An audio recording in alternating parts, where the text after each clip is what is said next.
हरे कृष्णा. श्रीमद भगवद गीता जशी आहे तशी, अध्याय 5. अध्यायाचं नाव आहे कर्म संन्यास योग.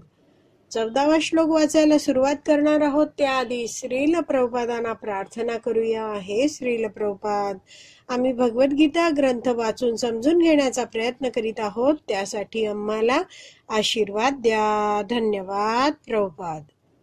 न कर्तृत्वं न कर्माणि लोकस्य सृजति प्रभुः न कर्मफल संयोगं स्वभावस्तु प्रवर्तते.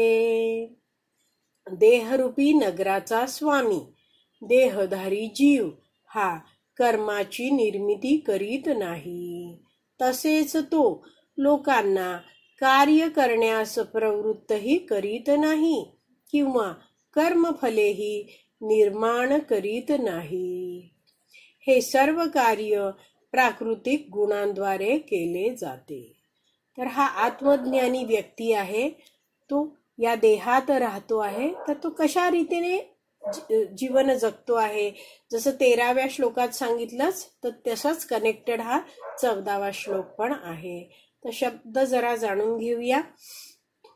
शेवटचा शब्द आहे बघा पहिल्या ओळीतला, त्याच्यात दिला आहे प्रभू, म्हणजे देहरूपी नगराचा स्वामी. म्हणजेच कोण आहे? या देहात राहणारा स्वामी, म्हणजेच जीवात्मा आहे. तो काय करतोय? न कर्तृत्वम न कर्माणी, म्हणजेच तो कर्माची निर्मिती करत नाही आणि तो लोकांना कार्य करण्यासाठी प्रवृत्त पण करत नाही. न कर्मफल संयोगम, म्हणजे तो कर्मफलेही निर्माण करत नाही. स्वभावस्तु प्रवर्तते, तर ही सर्व कार्ये प्राकृतिक गुणांच्या द्वारे केली जातात. तर गीताभूषण टीका आहे श्रील बलदेव विद्याभूषण यांनी लिहिलेली. ते हा श्लोक समजवताना म्हणतात की भगवान श्रीकृष्ण या श्लोकामध्ये आत्मज्ञानी व्यक्तीबद्दल सांगताहेत, ज्याचा उल्लेख 13व्या श्लोकात झाला आहे. तो आत्मज्ञानी व्यक्ती असा आहे. तर असा जीव जो आहे तो कोणतंच कर्म करत नाही आणि कुणालाही कार्य करायला प्रवृत्त करत नाही. तर असा हा जो आत्मज्ञानी व्यक्ती आहे, ज्याला आत्म्याचा साक्षात्कार झाला आहे, तो शारीरिक स्तरावर नाहीये आणि म्हणून तो जाणतो की ह्या शरीराला होणारी जी सुख दुःख आहेत त्यांपासून मी भिन्न आहे, मी आत्मा आहे, हे त्यांनी जाणलेलं आहे. आणि म्हणून तो कोणतेही कर्म करतो आहे तर त्याला कर्मफळ उपभोगायची इच्छा नाहीये. तर हा मुद्दा समजावण्यासाठी वैष्णवाचार्य समजवतात की जर आपली गाडी आहे किंवा बाईक आहे, नादुरुस्त झाली आहे, खराब झाली आहे, तर आपण असं म्हणतो का की मी खराब झालो? नाही म्हणत. का? कारण आपण जाणतोय की मी वेगळा आहे आणि ही बाईक वेगळी आहे. पण अनेक लोक आपल्या गाडीशी इतके आसक्त असतात, जर त्यांनी नवीन गाडी घेतली आणि एक छोटासा जरी त्याच्यावर ओरखडा पडला तरी त्यांना वाटतं अगदी त्यांच्या अंगावरच ओरखडा पडला आहे आणि ते चिंतित होऊन जातात. तर स्वतःची ओळख ते त्या गाडीशी करतात आणि त्यामुळे त्यांना वाटतं की हे असं झालं, दुःख त्यांना व्हायला लागतं. तर श्रील बलदेव विद्याभूषण पुढे समजवताना म्हणतात की पूर्वजन्मीच्या कर्म आणि इच्छानुसार जीवाला नवीन शरीर दिलं जातं. बद्ध जीव जो केवळ शारीरिक स्तरावर जगतो, म्हणजेच जो देहात्म बुद्धीमध्ये आहे, तो इंद्रिय तृप्तीच्या पूर्वजन्मीच्या इच्छानुसार या नवीन शरीरात कार्य करतो आणि त्याला कर्मफळ उपभोगायची इच्छा असते. म्हणजेच काय आहे, त्याला खूप उपभोग घ्यायची इच्छा आहे, म्हणून हे शरीर मिळालं आहे आणि आताही हे नवीन शरीर मिळालं आहे, तर तो इंद्रिय तृप्तीसाठीच कार्य करतो. पण ज्याची चर्चा या 13व्या 14व्या श्लोकामध्ये चालली आहे, तो कसा व्यक्ती आहे? आत्मसाक्षात्कारी व्यक्ती आहे. तर अशा व्यक्तीमध्ये इंद्रिय तृप्तीची इच्छा नाहीये, भोग भावना नाहीये, कर्तापणाची स्वामित्वाची पण भावना नाहीये. तात्पर्य वाचूया. 7व्या अध्यायात सांगितले जाईल की जीव हे भगवंतांची एक प्रकारची शक्ती किंवा प्रकृती आहेत आणि ते म्हणजे जीव भगवंतांच्या अपरा किंवा कनिष्ठ प्रकृतीपासून भिन्न आहेत. तर तुम्हाला जर शक्य असेल तर 7व्या अध्यायाचे 4 आणि 5 हे श्लोक आपण वाचूया, म्हणजे आपल्याला हे प्रभुपाद काय सांगतायत ते समजेल.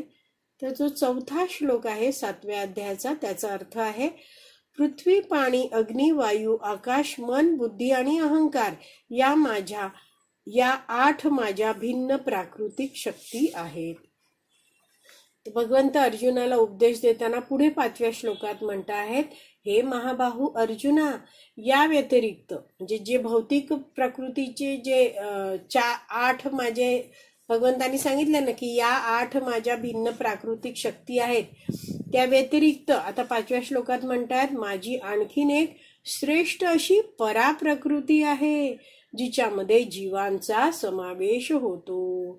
हे जीव कनिष्ठ भौतिक प्रकृतीच्या साधनांचा उपभोग घेतात. तर आता आपण पुन्हा आपला जो 5व्या अध्यायातला 14वा श्लोक आहे तिथे येऊया. तर प्रभुपाद इथे समजवतात की 7व्या अध्यायात काय सांगितलं आहे, जीव हे भगवंतांची एक प्रकारची शक्ती किंवा प्रकृती आहेत. ते जीव कसे आहेत, परा श्रेष्ठ प्रकृती आहे भगवंतांची, आणि हे जीव आहेत ते भगवंतांच्या अपरा किंवा कनिष्ठ प्रकृती जी आहे तिच्यापासून भिन्न आहेत, वेगळे आहेत. पुढे वाचूया, आपल्याला हळूहळू सगळं समजेल. कोणत्या तरी कारणास्तव परा प्रकृती रूप जीव अनादी काळापासून भौतिक प्रकृतीशी संबंधित आहेत. तर एक तर कळलं आपल्याला की जीवात्मा आहे तो भगवान श्रीकृष्णांची पराशक्ती आहे, श्रेष्ठ प्रकृती आहे असं म्हटलं जातं. आणि ही जी भौतिक प्रकृती आहे ती या भौतिक जगतात कार्य करते आहे, ती काय आहे, ती भगवंतांची अपराशक्ती आहे. अपरा आणि परा हे शब्द जाणून घेऊया. परा म्हणजे श्रेष्ठ, आपण म्हणतो बघा परम, परम म्हणजे श्रेष्ठ असं. तर जीव आहे तो पराशक्ती आहे आणि भौतिक शक्ती आहे ती, भौतिक प्रकृती आहे ती अपराशक्ती आहे म्हणजे कनिष्ठ आहे. आणि भगवंत आहेत ते सर्व जीवांपेक्षाही श्रेष्ठ आहे.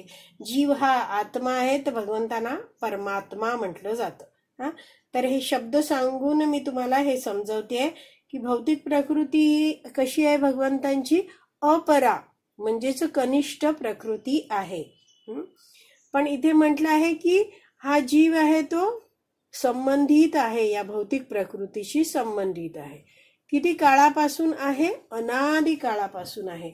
म्हणजेच काय आहे, हा जीव आहे तो या भौतिक जगतात अनेक म्हणजे विविध वेळी जन्म घेत राहतो आहे, भौतिक शरीर धारण करतो आहे आणि या भौतिक जगतात भौतिक प्रकृती असते, तिच्या संबंधात तो असतो. एवढं कळलं. पुढे वाचूया. जीवाने प्राप्त केलेले तात्पुरते शरीर किंवा भौतिक निवासस्थान हे विविध प्रकारच्या कर्मांचे तसेच त्यापासून प्राप्त होणाऱ्या कर्मफलाचे कारण ठरते. तर एक तर कळलं की पूर्वजन्मीच्या कर्मानुसार, इच्छानुसार हा जीव आहे तो नवीन भौतिक शरीर धारण करतो. हे कसं भौतिक शरीर आहे, इथे म्हटलं आहे तात्पुरतं शरीर आहे, त्याला भौतिक निवासस्थान पण म्हटलेलं आहे. जीव कसा आहे, स्वतः आध्यात्मिक आहे पण राहतोय कुठे, या भौतिक शरीरात, म्हणून म्हटलंय की हे त्याचं भौतिक निवासस्थान आहे. आणि मग इथे तो काय करतो, विविध प्रकारच्या कर्माचे आणि त्यापासून प्राप्त होणाऱ्या कर्मफलाचे कारण ठरते. तर हे शरीर का मिळतं आहे त्याला, आदल्या जन्मी त्यांनी काही जी कर्म केली आहेत त्याच्या कर्मफळानुसार त्याला हे शरीर प्राप्त होतं. पुढे वाचते आहे, अशा बद्ध अवस्थेत राहिल्याने जीव अज्ञानामुळे स्वतःचे शरीराशी तादात्म्य करून शरीराच्या कर्माची फळे भोगतो. अनादी काळापासून प्राप्त केलेले अज्ञान हेच शरीराच्या दुःख क्लेशांना कारणीभूत असते. तर असा हा जो जीव आहे तो स्वतः तर दिव्य आहे, भगवंतांची पराशक्ती आहे तो, पण भौतिक जगतात, भौतिक शरीरात तो बद्ध झाला आहे. तर इथे दिलंय बघा, बद्ध अवस्थेत आहे आणि जीव अज्ञानी आहे. अज्ञान कसला आहे? तो विसरून गेलाय की मी भगवंतांचा अंश आहे, मी आत्मा आहे, जीवेर स्वरूप आहे, कृष्णेर नित्य दास आहे, सगळं तो विसरला आहे. तर या अज्ञानामुळे काय, हे जे भौतिक शरीर मिळालंय त्याच्याशीच तो तादात्म्य करतो, म्हणजेच मी म्हणजेच हे भौतिक शरीर आहे असं मानायला लागतो. आणि मग काय करतो, तो इंद्रिय तृप्तीसाठी कर्म करत राहतो. म्हणून म्हटलं इथे की शरीराच्या कर्मांची फळं भोगतो. तर जे शरीर कार्य करत आहे तर प्रत्येक कर्म आहे ते कर्मफळ देतं आणि म्हणून तो त्या कर्माची फळं भोगतो. आणि अनादी काळापासून प्राप्त झालेलं हे अज्ञान आहे. खूप काळापासून हा जीव आहे तो या भौतिक जगतात फिरतो आहे आणि अज्ञानात आहे. भगवंतांची जे नातं आहे ते विसरलेलं आहे आणि त्यामुळे फक्त शारीरिक स्तरावर जगतो आहे आणि शरीराद्वारे वेगवेगळी कर्म करतोय. कर्म फळ भोगून दुःख आणि क्लेशांना तो कारणीभूत होतो. तात्पर्य बरंच मोठं आहे. उद्याच्या भागात आपण उरलेलं तात्पर्य वाचू. आज इथेच विराम देऊया. श्रीमद् भगवद गीता की जय. श्रील प्रभुपाद की जय. हरी बोल.